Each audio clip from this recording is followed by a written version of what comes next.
So it's been announced that Vice is laying off hundreds of employees and are abandoning publishing on the Vice.com website. And also recently, Bell Canada announced plans to sell or close 45 of its 103 regional radio stations. The Bell chief legal and regulatory officer told the Canadian press it's because it's not a viable business anymore. In the US as of last year, 2,500 newspapers have closed down since 2005.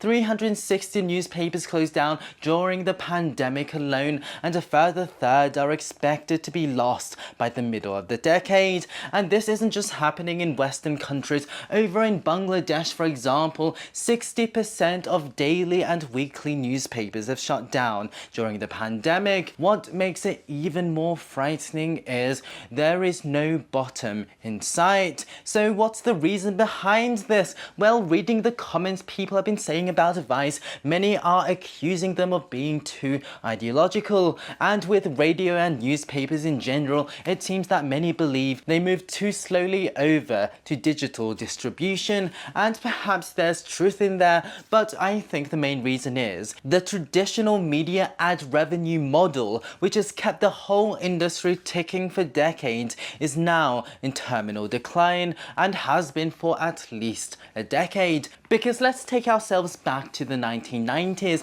You have a product you need to advertise. What options do you have to reach someone at home? Broadcast and print, so adverts printed on magazines and newspapers and placed in ad breaks on television and radio. Competition for these limited spots was high, and it was all controlled by these media conglomerates who owned these news outlets. Now, this system was very profitable. Today, however, the internet has changed everything. For the most effective way to reach your demographic is by using Google and Facebook ads placed throughout the internet. Even if broadcast and print audience hadn't declined, which definitely is not the case, demand for those ad spots have definitely declined because there are so many other options now. And even if they did move over to digital distribution, money generated from these online ads are mostly going to go to Google and Facebook, and it will be further diluted among those outside traditional media. Magna Global, in a report from September 2003, reported the ad revenues of most traditional media outlets will continue to stagnate or decline despite the continued growth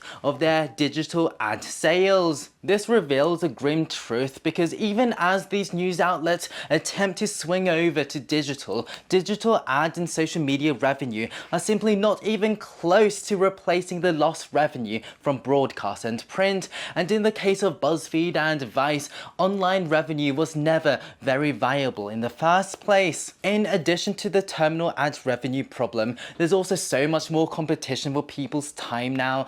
Also, competition used to be local, but now local news outlets have to compete against not only global competitors, but independent content creators as well. And despite the success of the New York Times' digital subscriptions, this is a model that very few have been able to also capitalize on. So what's the future? Well, I suspect more and more news outlets will have to be subsidized by either taxpayers or online distribution companies like Facebook and Google. I also suspect that some news outlets might even be bought outright by social media companies and act as a sort of in-house content division, a bit like what we've seen with X, formerly Twitter, and Tucker Carlson. And I think independent journalism will proliferate to some degree as laid-off journalists will try and make it on their own, but I doubt most will be able to profit from this. So in all, the decline of the journalism industry will continue. The real question is, where is the bottom?